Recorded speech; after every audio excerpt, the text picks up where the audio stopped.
All right. Let's chase some cows. I don't know. Luckily, I'm from Iowa, so I can relate to that. Man, thanks so much. Super glad to be here. I've never been to Portland. Always wanted to, though.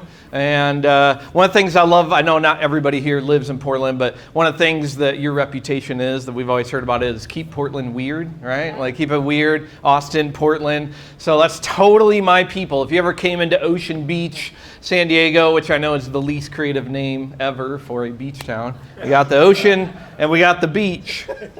Let's call it Ocean Beach. But anyway, if I say OB, that's what the locals call it. So I had to train myself to do that. But anyway, so weird. It's just the quirkiest, weird kind of town. So that's why I already love people in Portland, because we're just super. Some days I walk around, it's like God's sense of humor. I'm like Iowa boy walking around like a circus town. I mean, there's people like practicing like trapeze and just all sorts of crazy weird stuff, but super cool though. You know, I kind of had the Abraham Genesis 12 moment when I was after pastoring for 10 years at a multisite church in Chicago.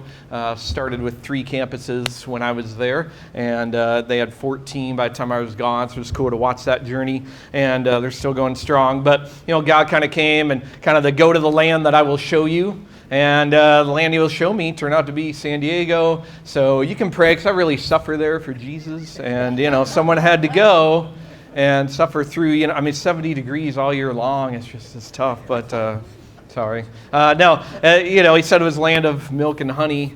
And it is literally there. Milk, honey, and craft brew and weed is kind of like the land there in OB. But I had to teach my kids a lot of new smells, like right when I first moved there. No, super cool to be there, and honestly, here's what's really cool about being here right now. I already sense, just in conversations with you guys, you already get it. There's something stirring in you, and stuff Elliot just said. Like, so what I'm going to say, I hope all it does is just draw that out of you. I hope it just gives you permission to say, I don't know if I'm allowed to think this way. I don't know if I'm allowed to think outside of the church. So I just hope everything here, you're not going to say that's brand new to me. You're going to say that's what I've always thought. Like that's it. So I hope it just gives you permission to do that and draw that out, because God did that kind of radical shift in me the last few years, and honestly, it's just changed just how I do ministry, just how I pastor. I didn't start wanting to be pastor. I didn't do seminary. I got my degree in software development. That doesn't help me a whole lot now, but I did that and just worked that, man, for like 9-10 years, and I just attended a multi-site church. And luckily there's people that were committed to discipling and developing me as a leader. So I became a small group leader, and then a small group coach of other leaders, and then a small group director, kind of unpaid volunteer while I do my full-time job. And then I started apprenticing into being a campus pastor, and then God let me do the little whole career switch there. Luckily, my wife was on board with that. I'm like, so I know you married me as like an up-and-coming wealthy software developer, but I want to change, become a pastor, and it kind of comes with a little pay cut, from like here to here. But she was okay with that. So so God just really got a hold of my heart for that, and I think that's why I just have a heart for the unchurched. So anyway, we have short time, and I'm just going to be super practical, though. Just try to give you as many practical things as I can just squeeze in like 50 minutes, so kind of fire hose, and I hope that some of it is just like, you're like, yes, that's what I always wanted permission to do. So hope I'll let you do that. You don't have to use this handout, but if you just need somewhere to write stuff down, it's a little thing here, and just got a couple of slides. But I will start with this. I'm left-handed, so I like my table on the left. I know that's weird. But here's what I heard sitting where you're sitting just like 5 years ago, or sitting where you're at. I'm campus pastor, and I heard this question, and I call it the question that haunts me, because it just kept me up at night, and I'd never heard it before, and maybe you have, but it was like I got Holy Spirit chills in the moment when I heard this question. And so I'm going to ask it to you, and it's our first slide. It's if your church would ever have to close its doors, would your community even care? Would they even notice? Would they care? And I know it's not a fun thing to think about. I'm supposed to start with positive vision, but that's happening all over America right now, right? So if I had to close my doors, does anyone other than my church attenders, do they even care? Or does the community, and you've seen this happen, go, hey, New real estate, new building, right? Let's open a chicken restaurant in there. Let's open a haircut place. Let's open a coffee shop, right? You've seen church buildings turned into all sorts of things. Would anybody even care, or is my church just Christian country club, right? I mean, honestly, it's kind of country club because you pay your dues, and then you get membership, and then you get the benefits that come to the members. And then you're a little skeptical when there's new people that want to be members in the country club, all right? And does anyone outside of the community care? Or would the community say, man, we're really going to miss those guys. They actually took care of our teenagers. They actually had a place for our people struggling with addiction and divorce and recovery. They had a place for them to go. They actually shared their building with our community.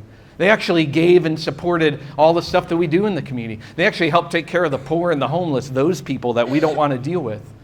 They actually were a place for families and a place for people to get married and to grow up. Right? So when I first heard that question, and I was pastoring like 300-person campus in the western suburbs of Chicago, kind of a nameless suburb, but really have very little identity. And I heard that question. I'm just like, no, I don't think my community would care. You know, done nothing to bless my community. And that just haunted me. I'm just like, you know, how did we lose what church was actually meant to be, by the way, right? I'm not an expert in church history. That would be Mike. But if you study church history, you know that's what churches used to do, right? When people were leaving babies on doorsteps, churches were the ones taking them off of the front porch and taking care of them. When a whole town is quarantined of lepers and everyone left the town, the Christians were the ones going into it.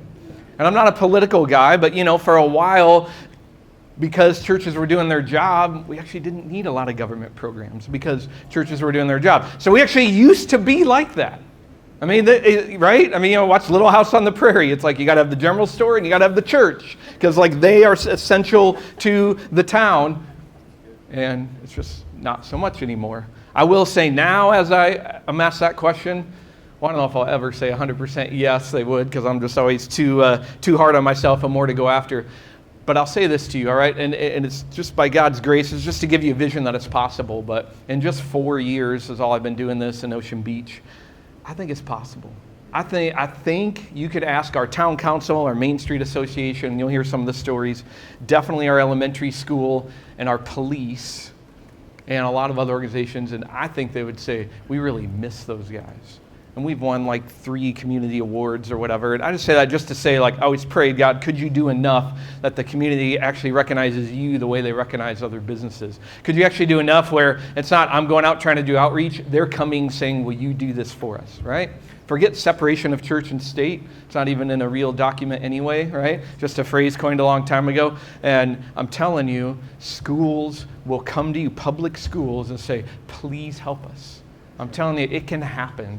And so that's just what I want to show today, just a little bit what I learned. I don't have it all figured out, and honestly, I'm just making it up as I go in the community to do it. But, right, I mean, it's just always been God's design. Back in Genesis 12, God says to Abraham, which he really says to all of us, I'm going to bless you, but you're blessed to be a blessing. I'm blessed to be a blessing. So we all already have the same mission. You word yours different, and we word ours, connecting people with God through authentic relationships, serve communities. But, you know, it's the same mission, right? It's the great co-mission that we're co-missionaries on, and it's Genesis 12. I have to be a blessing. Jesus says, then he comes on the scene, says, if we're going to be a blessing, you do it, as mentioned earlier, through salt and light, right? You need to do stuff that actually makes people thirsty to want to know God, and stuff that actually lights the way. And then one of my favorite passages is never talked about. It's just hidden in Jeremiah 29. We like to jump to verse 11 for I know the plans I have for you, says the Lord. No, back up from verse 11. Don't run to that one. Because right before verse 11, Jeremiah 29, it's on your sheet. I'll show you on screen here, is just this awesome words from God about how to do this. This is God speaking this, all right, to Jeremiah. Remember, these are people living even in a town that they don't want to live in. I mean, they got dragged out of their hometown. And maybe some of you are like, I don't know why I live where I live. Or God sent me there. I didn't like it at first. They didn't like it. They were in exile in Babylon. And God says, you know how I want you to treat Babylon? Here's what I want you to do. These are beautiful words. I love. He says, I want you to build houses, settle down, plant gardens, eat what they produce. Seek the peace and prosperity of the city that I carried you, because when it prospers, you're going to prosper. Isn't that cool? Right? Now, on one hand, we already know that. Hey, the better my city does, the better my property values do, right? So I prosper when my city does well. School districts go up, property values go up. I think God meant something beyond that. I believe there's some spiritual piece of that I can't even explain, that God says when your city prospers, you prosper. So pray to the Lord for it. Seek its welfare. I love that God lays that out. And obviously it's been his mission through Old and New Testament. So how do we do it? All right, so we'll get super practical. I don't need to preach to you because you're all, a lot of you are preachers anyway. But let's get super practical. And main thing I want to teach you, I hope, to help you learn how to do today is how to listen to your community. How to listen to your community. I guess the inventor of the stethoscope said one time, just listen to your patients because they're telling you how to heal them. And I thought that's pretty good, right? And so we all know the whole be quick to listen, slow to speak, slow to become angry. We're always thinking, I got to be a good listener one-on-one or in my marriage. You can actually listen to a town. You can listen to a whole city. We're actually meant to be students of our city. By the way, these practices, if we had a bunch of overseas missionaries in the room, they'd just be like going, yeah, no doubt, this is what we do. And that's what I want to help us think like. We are overseas missionaries doing it right here in our backyard. When an overseas missionary moves somewhere, at least the good ones, sometimes they do come in with all the amazing white solutions that come from America and they just try to drop it in there. But the good ones show up, right? And they listen to the community. They learn the language of where they're at. You have to learn the language of Oregon, by the way. You guys talk ways, not the rest of the country doesn't talk like you. I mean, you use phrases nobody. I had to learn the language of Southern California. I'm starting to use the word gnarly correctly, I think. Mike helps correct me. I've learned how to say that I'm stoked all the time. I guess that's what we're supposed to say. So I stopped saying pop. That was the hardest one for me. I had to go from pop to soda, which is still really weird to me, but that's how the locals talk. So I'm learning it. So I had to learn the language, right? You got to learn the customs of your community.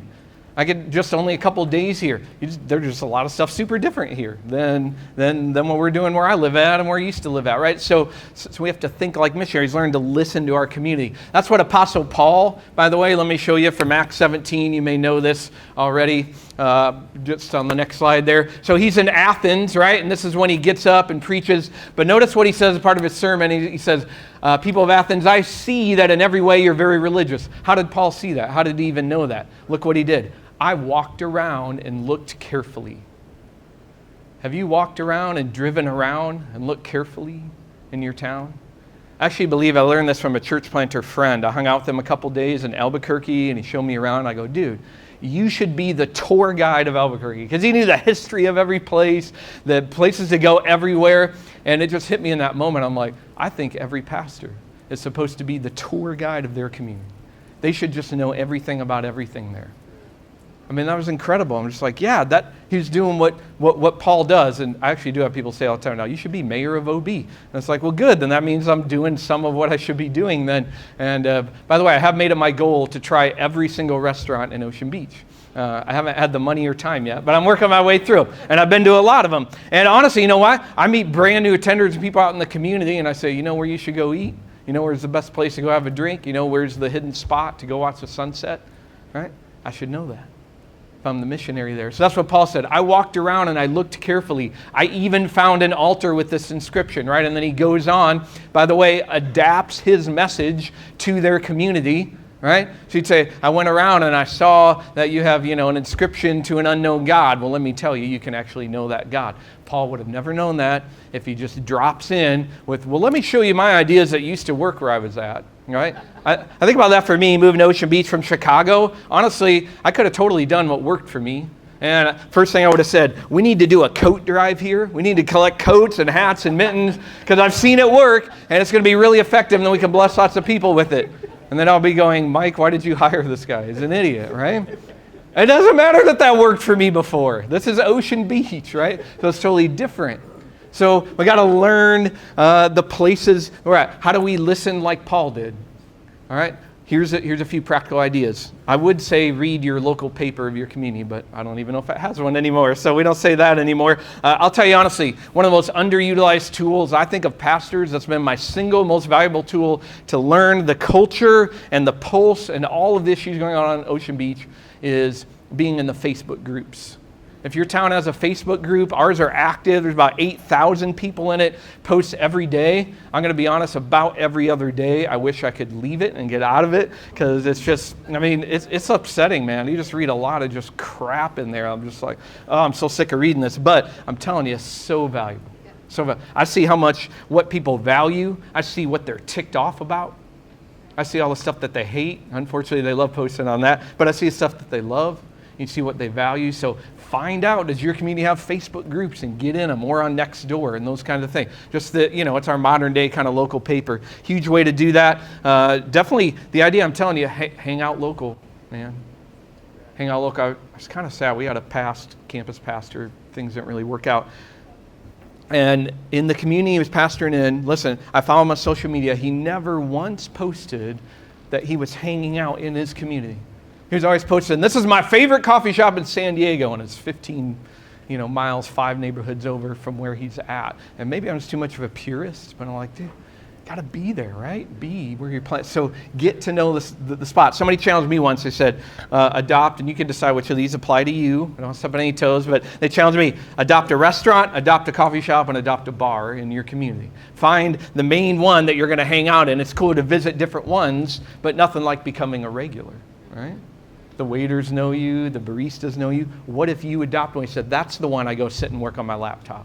I actually leave my church office. In fact, your pastor's kicking you out of the church office saying, I'm going to go work in those places. And you adopt one of those and make that one of your places. I've done that. Coffee shop would be OB Beans. It just opened a year ago. And Mike loves hanging at this place, but my establishment restaurant would be Wonderland, and best view of the sunset that's there. We go there. Mike and I actually have met some of the bartenders and waitresses there, and one of them has shown up at church at least. So I'd encourage you that, right? Adopt one of the local places. The other way, man, just start attending stuff. Go to the town council meetings. Do you want to know what your town needs most, and what can my church do about it? Then show up and hear what they need. And it's pretty cool when nobody in there has the answer, but you're going to have the answer, because we'll talk about what do churches actually bring to the table that the rest of the community really wants and wishes that they had. So we got to attend that stuff, right? PTAs, and I joined it'd be like your Chamber of Commerce. It's our Ocean Beach Main Street Association. Not that many churches belong to it, and I have no idea why. Why wouldn't you? This is a collection of every local business, and it's like $90 a year. And I joined it right away. Here's what's cool in Ocean Beach. It's so weird. They're total laid-back, unorganized hippies, right? That are like high half the time, but they're so organized. They actually have once a month, every business owner in the community gets together for a party on a Thursday night just to network and be together. And I can be there as a pastor and meet every business owner in the town. Not only that, they rotate which business gets to host it. So guess what I started praying about right away? I want to host this once at my church, God. I know they serve beer, but I really hope that I can host it at our church outside in our courtyard. And about a year in, we got to host one. And they actually told me it was like the best one they've had in 10 years, which was very nice of them to say. I brought in stand-up comedians just as something different instead of like live music, and they just all thought it was a blast. So join those groups, right? Be around them and join them. Here's the other incredibly valuable resource. I didn't know this, so I started going. You already have like the golden tickets in your congregation. You got to go meet any teacher, anyone that works in any school, because you're in the school. So that's gold, man. You got to know a teacher and administrator. They are gold. Police officers, for sure. I'll tell you the story, what that led to for us. You got to have any first responders you have, any nurses you have. And I love meeting local business owners. If there's a business owner in my church, I'm like, oh, thank you, Jesus, right? Because I want to help their business succeed, because when your city flourishes, you flourish, is what Jeremiah said. Right? And so I want to help them, but then, of course, they always offer and say, hey, what can we donate and how can we partner and help you? So look inside your church too, all right? So listen. If you remember nothing else today, at least say, I'm going to learn how to listen to my community. Our community does a restaurant walk, which is pretty cool, because in Ocean Beach, you can hit about all 50 restaurants on the walk. You can hit in one night, and it's only like $25. My stomach only lasts for about 35 of them. It's like the most I've ever got. But I really want to hit all 50 in one night. But I absolutely do that every year. You know why? Because I get to set foot in every single one in the town of Ocean Beach. Because I need to listen, right? Notice things about your town. Notice what they value. Part of what we've done inside our church, well, I'll get to that in a second. Here's the question to ask, all right? When you're listening, I call this the Jesus question. That's not very creative, but that's all I could come up with. And I just never noticed this in this story from Matthew 10. Jesus comes across two blind men. And honestly, the story kind of bothered me because Jesus feels like a little offensive in this. He's either rude or he's just totally relationally unaware. Because he walks up to two blind guys and he says, "What do you want me to do for you?" Really, Jesus? Really? You're going to make the handicapped guys say out loud what they want you to do, right? I mean, it's sort of like, why would you ask that? Like, isn't it kind of obvious? I just think it's awkward for those guys. I feel really bad until I started to realize, like, here's what's awesome. He didn't show up with assumptions of what they needed. Yeah. You know what you need, right? And how many times we do that as churches? What do you want me to do for you? I like to use my spiritual imagination sometimes. And I wonder, what if one of the blind guys said this? Well, don't worry about my blindness. I've learned to live with that. What I really want you to do is help my marriage, Jesus, because it's falling apart. Yep. Right? Yep. Right? Why would I assume his blindness is the main thing? I mean, lots of blind have just learned to live with it. It's just become this incredible part of who they are, this beautiful part of who they are, and they have deeper needs. What do you want me to do for you? All right? And I'm telling you, I'll share a couple of just practical stories. I have done that over and over with almost everywhere in the community. What do you want me to do for you? And it works. So we went to our elementary school. It's only like 2 blocks from our building, so that works nice. So go to elementary school. How did I get in there? I'm not a good salesman, by the way, so I'm not good at cold calls. So I find people that are my in. So we had a teacher at our camp. Hey, can you bring me in to meet your principal? And I met with them and said, what do you want me to do for you? The Jesus question. Now, I don't know about you, I'm thinking in my head, what the heck am I going to do for them as a church? I have no idea, right? What could I do to help a school as a church? And I'm scared of all the separation churches say they probably don't want me anyway. And I'm telling you, I asked, what can I do for you? And the first thing they said, well, we actually really need some painting done. Now, this is a funny theme in my stories here because 9 out of 10 times people's first answer to me was, we need painting done. And I'm just I don't get it, God. I'm terrible at that. And if I could go back to school, it probably wouldn't be seminary. It'd be I'd just learn how to paint and do these trades because my community actually needs way more of that. I haven't yet had someone tell me, I really need your help to exegete this passage of Scripture. But anyway, so I just wish I could learn painting and gardening because that's what everyone seems to need. So he said, just a school district, I'm guessing you have something like this. They just never have enough money, right? I mean, teachers underpaid and they don't have money for stuff. So, yeah, we just, our front office, the main thing all the parents come into looks terrible. I'm like, well, I can get volunteers for you. If there's one thing we know how to do as churches, because we do it 52 weeks of the year, is organize groups of volunteers to pull things off, right?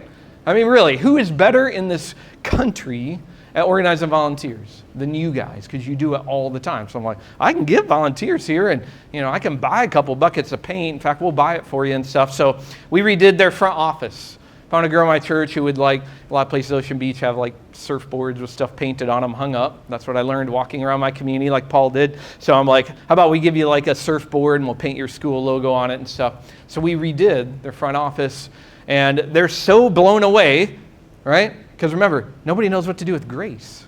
That's not how our world works, right? All right, so what do we owe you? What can I do for you? It's no, nothing. I said, actually, I'm just trying to teach my people how to get out and serve and live out their faith. So you're doing me a favor, letting me do this.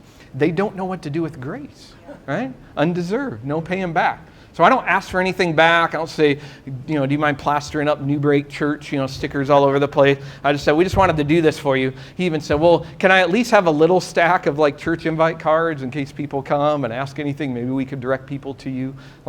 So here's him asking me, can we put that in our school? Because he just doesn't know what to do with grace. The other thing they needed, and you guys could totally do this, any size of church, is well, we always wanted to have a fall festival. We can't call it Halloween, but we always want to do a fall festival.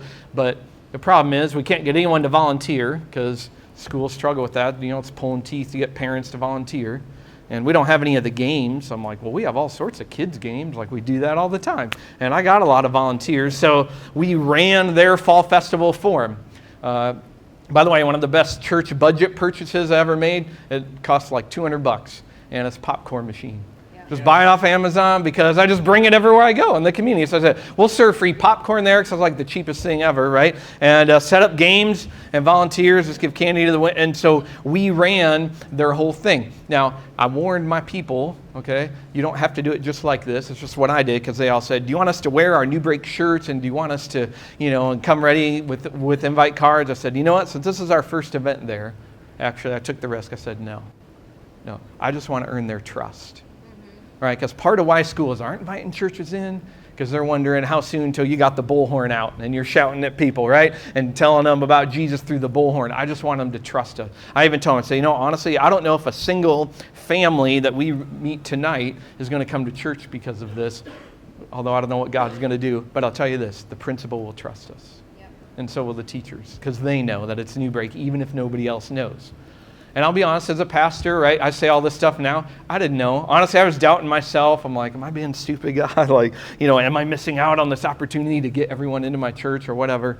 And so we just did it. We served just because that's who Jesus is, and just to build trust. And so they trust us. Now, we've worked at their fall festival. We'll do it next month. It'll be our 5th time. Now it's huge, and we're only one little piece of it. So now they got like magician in. They set up haunted house. They do all these different things. We're over here just kind of running the games and our popcorn. But pretty cool to see that it's grown into this giant thing. It doesn't need to be my thing. We just got to be this little piece doing that. But I just said, what do you want me to do for you? We also sat to the police. Now, what in the world could a church do for a police station, right? Yeah, I have no idea. I'm not smart enough to think up outreach ideas, so I got to ask this question all the time. What do you want me to do for you? Luckily, I have a police officer who goes to the church. Can you introduce me to your captain? We meet. What do you want me to do for you? And he says, well, we have the most rundown police station of anyone else in San Diego. City council never budgets money for us. We need help painting. I'm like, why, God? Why is it always that? What are you trying to teach me? I still don't know the great spiritual lesson I'm supposed to learn through all the painting. But seriously, he's like, actually, you have no idea. This would actually raise the morale of our officers if we had a nicer looking one. I'm like, awesome, because I can get people to do that. We go on a Saturday. We actually painted a little mural in there, kind of repainted kind of the inside of the station alongside some of the officers. Even better, right? Yeah. We'll get to that principle. Serve alongside the unchurched is even better. And so we did that, and that earned their trust. So then the next thing we kind of asked, what can we do for you? The next thing they needed, they're like, well, we need people that help us wrap all the gifts for Toys for Tots, right? Because the police like to do that. And so I bring in a bunch of people. It's all the older ladies from the retirement home that are in there because they're free in the middle of the day. And then it's me and my obnoxious team in there that probably drove them crazy. But we're in there just helping wrap gifts. We go to lunch with the sergeant every 3 months. He insists on buying, and he just loves to, I think he just likes having someone to connect with. And honestly, I can relate a lot to his job, right? Because he deals with a lot of messy people, messy lives, and turns out so do I. And he kind of never feels off the clock, and kind of so do I. And so it turns out we have a lot in common, right, when we listen. And so we ended up doing that. And then just 2 Sundays ago, we hosted in our community Coffee with a Cop. In case you're wondering, we absolutely had donuts there, of course, because you got to have donuts. I mean, you gotta, and they were okay with it. So we just had iced coffee on a Sunday afternoon and invite the community, because there's a lot of our community that doesn't like the police officers. And I don't know if that happens where you live, but so say, hey, come just dialogue with them, because they just want to meet you and answer questions. So we invite people, and because I think Christians are supposed to be places of reconciliation, and so maybe we can bring reconciliation into our towns and the groups that are divided. And so that's what we did. And so I've gotten to do that for them. Now they wanted us to build, they need this was a win I can't share in public really at my church win, but they needed a drying rack for the straight jackets that they put on people when they arrest them, because they get blood and other gross things on them. And then they wash and clean them with chemicals, and then they need a metal drying rack to dry them off that isn't going to decay like wood. And so we built them one and gave it to them, and I'm just thinking again, all right, God, I don't know what you're going to do with this, right? It's not like there's a big Newbreak sticker on it, and I don't know, kind of only the captain knows. As we're giving it to him, he said, hey, I need some photos with you guys in front of this, because I'm doing a presentation this week to all the other divisions on how to create partnerships in your community. So I'm like, whoa.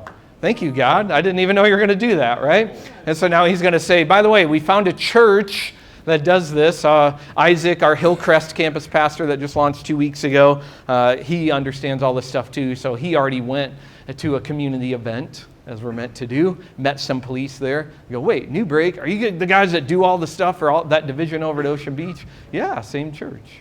Right? So it's just cool to see God even multiply that. So what do you want me to do for you? Ask that over and over. I went and asked our fire departments just a few blocks from us, and I asked that of them a few different times, and here was their answer. We don't need anything, thank you. Okay. They don't want us to help, and that's all right, right? Because you just got to know, these aren't all going to be amazing stories, right? So I tried it, and they don't want help for now. That's okay, right? But keep asking, keep asking.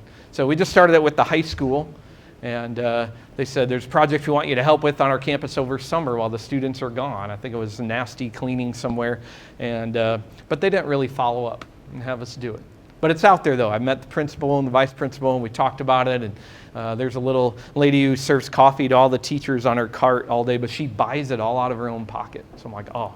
We're definitely going to help them. Plus, churches, we corner the market on coffee anyway, right? So we got lots of coffee. So we're definitely going to help her, right? So again, but it's that idea. None of these ideas are ideas that I came up with. It all started with, what do you want me to do for you? And I got to coach this church that Mike hooked me up with a couple years ago. And they're like, we really want to do this in our community. And they said, so guess what? We met with the police and we told them, we want to throw you an appreciation barbecue because we just really want to appreciate what you do. I'm like, well, that's cool. Like, good job. You met with them. You're already thinking of how to serve them. But I thought there's a better way he could do it. But I didn't want to say it right away. So I just kind of shared all this kind of stuff. And by the end, he said, I'm wondering if we should go back to them and instead ask, what do you want us to do? I said, that'd be really smart. Because I know at least for our officers, and again, this might be different wherever you're at, our police officers, I mentioned the idea before, and he said, listen, I know people have really well-meaning hearts with that, but honestly, when places, and again, this doesn't apply to everybody, but for him, he said, when people throw those, it's actually extra work for us. Because we come in on our day off, right? Because it's like public appearance, and sometimes you can kind of relate to that as pastors. It's a little more work than it is appreciation. And so this guy was like, maybe I should go back and ask them, what do you want me to do for you? I said, exactly, right? Exactly.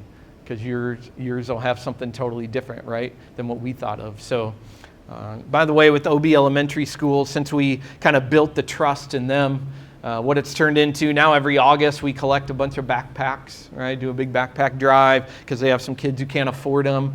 And I tell people, go pick some out. Like, I want you to pick the coolest, like what would you want, right? And I tell all our older people that don't get to shop for school supplies, like, now you have an excuse to do it again. And go pick out Iron Man and Dora the Explorer. Like, you got to pick the coolest one.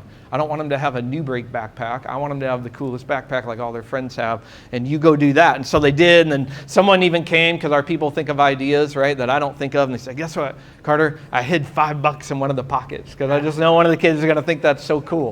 Like, that's brilliant. Look at this, a Christ follower that's excited to be generous and thinking of creative ways to live out the mission of Jesus. How cool is that? So we did that, all the backpacks. Then we said, well, let's start collecting school supplies. And then we started hearing, maybe you hear this in your school districts too, how many of the teachers have to buy supplies all year long out of their own pocket, again, because a lot of cities can't afford it. Oh, how can we not meet that need, right? So we collect a ton of school supplies, and I'm like, well, I don't just want to drop them off at the church office and leave. So again, we have a teacher in. I'm like, what's a good way we could do this? She said, well, the week before school, we have in-service days, right, where our teachers are working all day setting up their room. Most of them don't even ever take time to stop for lunch. So, well, can we come cook them lunch or just like serve it and then give them all this stuff? So we just did that for our second year in a row, just whatever, bring like baked potato bar and cook it ourselves. And they were like little kids going through the bin of all the school supplies, pulling out stuff that they wanted for their room.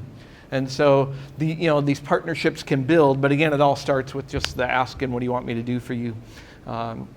And then just a few other questions. This is the last part of my slides, although I got some more stuff. But these are kind of the questions. Where is your community hurting? All right, so listen, this stuff applies wherever you're at. It applies in Montana, all right? And it applies in Salem and in Portland, all over Oregon, applies in San Diego. Your community is hurting. I know sometimes I meet people, it's like, well, Carter, look, I'm in a really wealthy community. So, it's just harder to know how to meet their needs, like just a really wealthy community. Oh, trust me, they're hurting, right? Oh, they're hurting as much as the really low income ones. They just hide it so much better, which is even harder. But even the wealthiest of communities, domestic violence, divorce, single best thing church could do there is marriage support groups, right? Divorce recovery. Drugs, for sure, they're just way more expensive ones, right? It's usually the teenagers doing it. Youth ministry in wealthy communities, incredibly important. Depression, suicide, right? Peer pressure of trying to keep up. So this applies anywhere. Where's your community hurting? What do they celebrate? What do they need? So if you were to come visit Ocean Beach, by the way, and walk around, the first thing you'd say is, I got it, Carter. I know what they need most, because you guys got a lot of homeless everywhere, and we do. It's like a lot of homeless all over OB, and they're really visible. Actually, it's way more than when I was in Chicago, because they can be outside all year, right? And you're not going to die on the streets in the weather. And so really visible, a lot of stories around the Facebook groups, man. People, it's heartbreaking because nobody refers to them as human beings. They got all sorts of terms for them and all sorts of stories. And, they're always using everybody's front yards as the bathroom and all this kind of stuff. So you'd come in and go, whoa, that's your main issue. That actually isn't our biggest. So I actually had to dig deeper and think, what is my community hurting? What do they need? What do they celebrate? Homeless is a piece of it, but if I had jumped right in and said, all right, well, we're going to start handing out sandwiches and feeding them, that would have been one of the dumbest things I could do as pastor. I took the time, luckily, to study and try to listen to the community, and you realize there's a whole bunch of residents and businesses that hate the local churches because you're the reason this problem keeps getting worse, because you're just feeding and enabling them. Yikes, right? Now I know it's a complicated issue, right? Political. What's the line of enabling versus helping? We know Jesus obviously wants us to help the poor for sure. Absolutely feed the hungry, right? But how do we do that like in wise kind of ways, right? And not just sort of drop in and start doing stuff without thinking. So I knew there's a huge division. I said, well, again, we're supposed to be the reconcilers. So how do I bring these two sides together? And so that's what we've started doing. And in fact, the city council ended up asking me this year, hey, will you host at your church and you be the mediator of so we can have police and then business owners and residents come in and then other pastors, because we don't like what they're doing with the homeless, and which I like some of what they do, but they don't. And so I said, they said, can you just bring them all together so we can have a dialogue? That actually isn't my favorite thing to do, because I don't like to be where there's big debates going on. Probably makes me a good mediator because I can keep things calm, but I don't enjoy it. But I'm like, all right, God, so you're stretching me. And so we've hosted that twice. Luckily, no yelling yet, so that's good. And but really good debate. Like some of the community leaders are saying, hey, churches, we just need you to know that when you just drop off sandwiches and bolt, they leave all the wrappers everywhere, and then they all go to the bathroom everywhere. And so are there different, better ways you can do it? Can you bring them in to programs that already exist? And so, I got to come in and be the reconciler. When you really dig in and ask, what is my community hurting? What do they celebrate? You find out, here's the deepest fear of Ocean Beach, is they have a huge pride of, they like to believe, and it's possibly true, that we're the last true remaining beach town. No condos. There's not stuff all lining the coastline. There's not chains in there. Only city I've ever heard of, they picketed when Starbucks opened. That's how bad. They didn't want Starbucks in there. And now, believe it or not, this is like from the devil, we're going to have a Target in there. And everyone just freaking out. They literally wear t-shirts that say no to Target and stuff. So, right? So super we just don't want to lose who we are. So that's what I hear is they say, we don't want to lose who we are, right? Like this deep fear of we need to stay who we are. And who they are when you walk around. You see, we don't want to lose. We have local art. We love local music. We love local businesses. So what do I do as a church? First thing I did is stop buying my Sunday coffee from Costco and start buying it from local OB Beans that just opened up, and then put signs on Sunday that say, we serve local OB Beans coffee. Actually, first thing I did, and Mike was gracious enough to let me, I said, so I know we haven't done this before, but can I paint a giant mural on the side of our old school A-frame church building? Because everywhere in town is huge murals and people love art. And so we painted a mural. It doesn't have crosses on it and, doves and Jesus with the glowing thing behind him. It has a picture of some of the OB iconic places, the pier, and then it has, surfboards, because, that's our town, is surf and skate. And people come and just take their picture in front of our mural. That's what the mural does, right? So we host, if I'm going to host things at the campus, one thing I've hosted pretty often, we do open mic night, because we're in a town that loves celebrating local music. And so it's often a lot of people from the church and then a few that aren't. I'm hoping to shift that so it'd be more people that aren't from the church. But so we host open mic. We've hosted art shows because everybody there loves art. Then I had this idea. There's a local burger place, Hodad. So if you come there, it's like everybody wants to eat there, and they've been on diners, drive-ins, and dives. And so when you go there, though, everybody gets a Hodad sticker, because that's what they do, is give out stickers, right? So there's stickers plastered everywhere, just all over. Sometimes places are not supposed to be like a stop sign, but they're all over, and everybody has them on their water bottles and laptops and skateboards and all over. And I thought, wouldn't it be cool if the church could actually come up with a sticker cool enough that everybody wanted to do that? So our church did, actually. Our department did. It's this VW van. I don't know if you can see it, but we have the highest concentration of VW vans, like anywhere in the country. And then this is our little NB logo in the tire. But so we just give these out at like every event that we're at. And people put them all over their stuff, because that's what our community does. That's what they celebrate, right? So what's your community celebrate? I mean, I can already tell a little bit here. Just different things about fall, things about the river is huge for you guys. For us, sunsets, it's pretty cool to watch, 365 nights of the year without fail, and you can do it weather-wise, but is people just flock to the beach and the coast and the pier to worship creation. I mean, all stops and everyone's off their phone, and they just worship creation. They just watch the sunset. I'd love to help them know that they get to know the Creator. Yeah. Right? Isn't that like Paul? I've noticed that you have an inscription to an unknown God. I believe you can actually know that God, right? And so I'm still trying to come up with the idea of how we're going to tie into sunsets and stuff. People post photos all the time in our Facebook groups, so I think I want to figure out how to do like a photo contest. Because what does my community celebrate? What do they value? And you get to tie God into whatever that is, because the gospel is big enough to apply to every need they have and every single thing that they celebrate. So that's what we try to do. So that's what we did as a campus, a sticker. We have a garden box, just one of those local stuff people can come and just pull food from and eat. And you know what verse I painted on the side of the garden box? I got that idea because, there's garden boxes all over the city. So we have one, and the verse painted on there says, plant gardens and eat what they produce, Jeremiah 29. So right there, because it comes right out of that. And so people walk by and do that. So real quick, here's some stuff I learned along the way. Don't have slides for these, but if you want to write any of it down, and I'll fly through it, all right? But just try to get more practical. One is, think this way. We can meet needs at every level. So some of the needs that you'll hear about from people, what do they need? Some an individual can meet. Right? So we have people will throw a neighborhood barbecue, because you know what their community needs most? Nobody knows each other.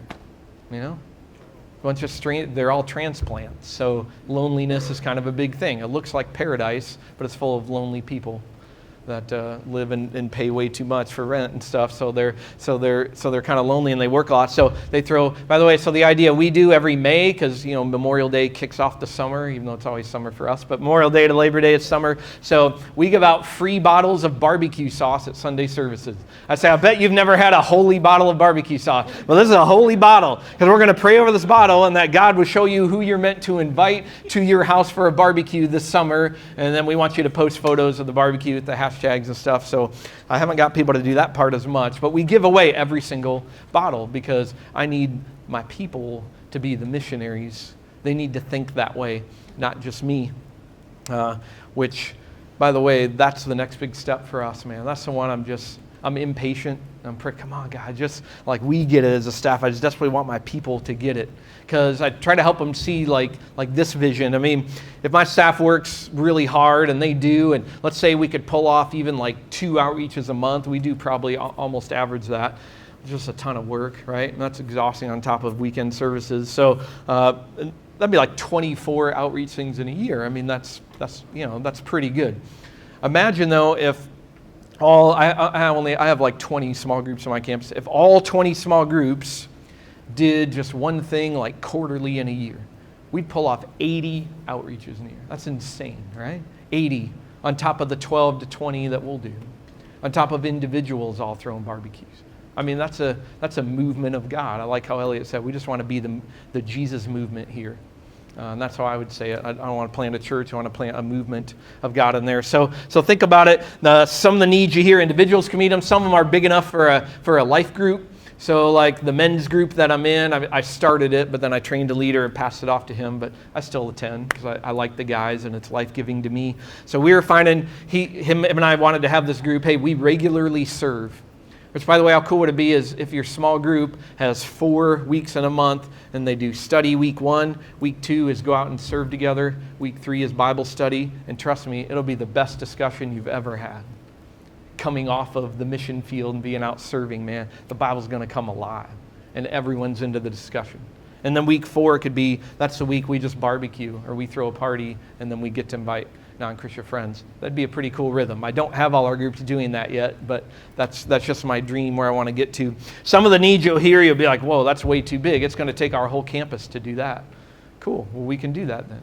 So that's what we do. So some of the ones that were too big for our campus or big enough for the whole campus would be like some stuff we've done at the school or the police station. We're helping launch because a girl at our campus she heard some of the stuff and said, I think God wants me to try to launch a safe house for girls rescued from human trafficking.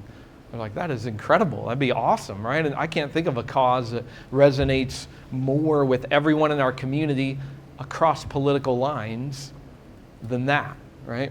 I mean, we could do a lot with, immigrants and stuff, but it's always so politically heated. But for sure this, and so we did. So we're helping her get it launched, but that takes like the whole church. And then some things we do church-wide, all our campuses together. Like we're trying to get clean water in the entire country of Fiji from border to border, and we're almost done.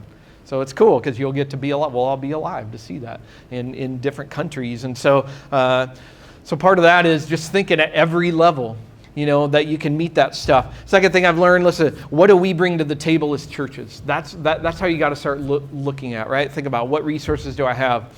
I read this article. It's one of the most depressing things I've read, where they surveyed a bunch of local city mayors or a bunch of mayors around the country, and they said, given the choice, which would you rather have open in your town, a church or a Denny's restaurant? And almost all of them said, a Denny's for sure. Why? They said, because, Denny's pays taxes, but that's a different political issue. But they said, because Denny's employs people, they feed people, they give our people a place to hang out, right? They just add to the life of the community. And even if we think their food isn't awesome, right? That you can't argue with that. Meanwhile, a church, again, what are they thinking? Church is country club. I don't need another country club, so the Christians have somewhere to go.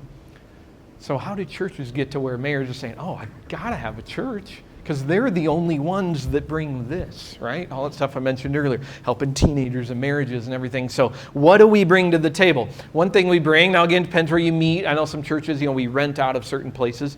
But if you have a building, it's one of your best resources. You can share your building with the community. I heard our OB Main Street ladies, I stop in to try to see them like once a month, and they're all talking. Because, we're a pretty small kind of beach town. And they said, they struggle for places to meet. They're just to just do events because there's just nothing. There's a really old Masonic temple is what hosts like half the events, and or like the rec center, I guess, but it's just a tiny gym. And so they said, yeah, it's too bad that all the biggest buildings in town belong to churches. That's what they said. That's a lot of big denominational ones that sit empty, by the way, all week long and pretty empty on Sunday. And so, but you can share your building with your community. We have hosted, I try to do this, just sort of lead with a yes. So we've just hosted all sorts of random stuff. And I'm like, hopefully God will do something with it. We had someone ask, can I do a glee choir over the summer? And there she's unchurched. I'm like, yeah, bring a bunch of unchurched people in and do what you do. We also had a part of a yoga festival. They did one that was citywide. They wanted to have one day where there's yoga going on in 25 different places simultaneously. And being from Iowa, I used to think yoga was like the Antichrist and stuff, right? So I didn't know, but God's good. He's growing my theology. And so now I've actually learned it actually makes people spiritually hungry. It's actually salt. Right? Because it's opening people up to the spiritual side of themselves, and then we get to point them in the right direction. So hosted part of a yoga festival and all this stuff. But I think one of the best ones, though, the Ocean Beach town council like a month ago. They called me up. They're like, it's our 50-year anniversary. We want to throw a party. We don't have a venue to do it. We've heard that your outdoor courtyard is cool space. Can we do it there? And I said, yeah, absolutely, right? So I went there, had them do it, and it was like a 5-hour Saturday night, but they came in and they brought in all the food and drinks and had it all out in the courtyard, and they had live music, and I just sort of set it up for them, and then just tried to meet people there all night, and it was super cool. I mean, I met the president, the town council. He's one I'd never met before. He said, honestly, we haven't had a great relationship with the faith community in the past. What he said, right? How many town councils would say that? He's like, but thank you. Like, this is helping. And so many people are like, we drive by this building all the time and see your mural. We had no idea that you had this space. I said, yes, think of us as one of the outdoor venues in OB. Like if you have other events and stuff to do, right? Because we're sharing it with them. So if your church has to close its doors, will people miss you? Well, we can bring a ton to the table with that. The other thing you bring to the table, though, by the way, again, volunteers, right? Volunteers. I'm telling you, other places, they're dying for volunteers. Every group, I don't know of anyone who's found that it's just easy to just get all the volunteers whenever you need them. But we know how to do that. Right? And we can cast vision to our people to be able to do that. We know how to plan events because we do it 52 weeks of the year. We know how to get stuff donated because we all know how to run on really tight shoestring budgets and figure stuff out. Most of the people you interact with are also trying to figure that out. So we bring all that kind of stuff to the table. The other thing I've learned, I'd say it comes out of Jesus' parable of the talents. When you're faithful with little, you'll be entrusted with more. So permission to do the totally non-sexy parts of missional stuff, all right? When we first went to the OB Main Street Association, and I asked the Jesus question, what can we do for you? So, well, we need actually people that are going to scrape stickers off of the ashtrays that are up and down our main street. Like, all right, cool. I don't know how I'm going to cast vision for that one at my church and inspire anybody. I'd rather have it be something with orphan kids and stuff, but that's going to be a little tougher sell for people. But no, so I found some people to do that. And they're like, well, we really need help hanging all the Christmas decorations in our town. They do that. It's pretty cool. The problem is that's like 6 a.m. on a Saturday morning. Nobody knows you're there and nobody sees you doing it, except the people you're working alongside of. All right. Well, I'll find some volunteers and we'll do that. We were faithful with little. And then we were entrusted with more. When they needed kind of the iconic place in our town is the pier. We have the second longest pier on the along California or whatever. And at the end of the pier is this cafe, and it's super old and run down, but everybody sees it and it says the word cafe on the side, big letters. And that guy said, I really need my cafe repainted. There's painting. Yeah, I need it repainted. I don't have enough money. City never gives me money. And he came to OB Main Street, what do I do? And they literally said, you should go talk to Carter and the people at Newbreak because they're always looking for places to help. Wow. All right. So he reaches to us. That one, when we painted, the news station showed up. Right? It's like this iconic place. It's being redone. It's this group of volunteers. So it was the big sexy opportunity. It's on the news and everyone knows it. Everyone's seen the cafe. Again, he's like, what could I do for you? I'm like, don't worry about it. Well, he put up a huge sign on the front of his restaurant that says Newbreak Church, service times and address, and thank you to them for helping us do this. But we were faithful with little. He entrusted us with more, right? So be willing to say yes to that little stuff. And listen, I have asked myself every single time, how is this going to translate, right? Is this helping grow my church? And it's a really scary, I'm going to give you permission, it's okay to say, I don't know, right away, right? I don't know. But I know this. Would Jesus do it, right?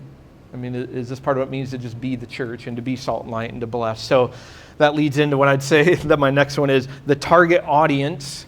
All right, and this is a big mind set shift depending how you grew up at church, if you did. We kind of grew up thinking you do an outreach, you hand them a tractor, an invite card, they come to church, right? That's why we do this. God had to radically shift that in me. I've told you amazing stories about the police and the teachers. If you ask me how many of them are coming to your church right now, about 3-4 years in, none of them yet. But I don't consider it a huge failure. Because it turns out God taught me part of the target audience is everyone that I've shared those stories with. And so one of the top 2 things I hear from newcomers when they come to our church, and I'm grateful that God keeps sending them, all ages, and it's cool meeting locals because they bike and skateboard in. We have like 400 people at our campus, and I have 5 parking spots. So I didn't know how God's going to grow the church because we don't have any parking, but people just figure it out, and they park all over the city, and then people bike and skateboard in. But one of the top two things I hear people say, feel so welcoming here, and they say, I've heard about what you do in your community. Just telling the stories of what you're doing is a huge part of the fruit of that. The other target audience, as I've learned, it's the people in our church because we're teaching them how to live out their faith and start to think missionally. So I have to let go of, I didn't close the deal and get the teacher in that I served today. It's I get to tell that story, and I do believe God's going to bring them someday, but just had to let go of that. Real quick, almost out of time, or I am out of time, but last couple things, lead with a yes. So when I was new, it's like, I'm going to say yes to kind of like every opportunity. It kind of drove my team crazy. But early on, like if there's a community meeting showing up, let's show up. If somebody asks to use our building, with obviously you got to vet it just a little bit, but just trying to lead with a yes in that. Because I look at the life of Jesus, and he only had 1 out of 10 lepers even came back and seemed to appreciate what he did, and only 1 out of the 4 soils seemed to turn out very fruitful. So that means our success rate, we should be happy with like 25% of stuff that we do, right? Or 10%, because it seems like that's part of what Jesus laid out. Leading with grace, again, not asking for something in return. And then last thing, somebody helped me kind of view it this way, just like even just a few months ago, and it was really helpful for me. Maybe it will be for you. They said, Carter, view yourself as you're the pastor of 2 parishes. You have 2 congregations. You have the one inside Newbreak, and then you have the town of Ocean Beach. And you're a pastor of both. And think of the little circle diagrams that overlap, right? And sometimes those circles overlap. Some people in OB come into Newbreak. Some people in Newbreak go out and serve in the community. But I pastor both. And that helped me see I don't need to hurry and try to get everybody from that circle into here, right? Because there's some guys I'm working on, have great spiritual conversations for 3-4 years, and they haven't come yet. But one of them said, don't ever quit asking me. Don't quit asking me. All right? I'll keep pastoring you, even though you don't come here on Sunday, right? Because that doesn't really matter. Jesus just said to go make disciples, not just in the church. So just learning to see ourselves as you are pastors of the community that you're in. Pastors of that place, right? And when it flourishes, you will flourish. And I think part of the fun part is you get to dream up. So here's what the Holy Spirit does. You get to dream up new ways of serving and doing church that nobody has done yet. Right? Because God's always doing a new thing, right? Like Isaiah 42 says. So the Holy Spirit's always doing something new. So you have permission, license to dream that up and say, what if we try this as a church? And then we see what God's going to do with that. I like to call it using our missional imagination, right? Letting God ignite that in you. I'd love to pray over you real quick, though. I know we'll probably close with another prayer, but I just want to be able to pray for you guys if I can.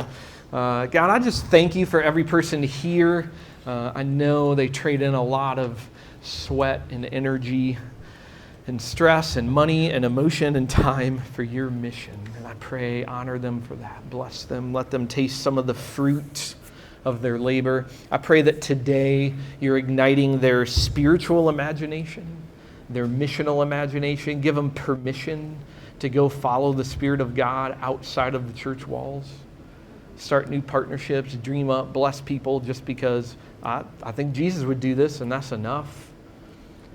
God, we all kind of sense something in here. Maybe this is the beginning of revival in Oregon, started in this little room. I mean, how cool, how amazing. We'd be humbled by that. So let this be the beginning of some revival, God, of new ways of doing church, new ways of blessing and being salt and light, God. So bless them. Work through every person in here. It doesn't matter their role, how long they've been in church or not, but you can use them in just unique, incredible ways. So just release that, God. Just release it in us. And we pray in faith, and we're going to watch to see what you're going to do. So we ask you this in your name, Father. Amen. Amen.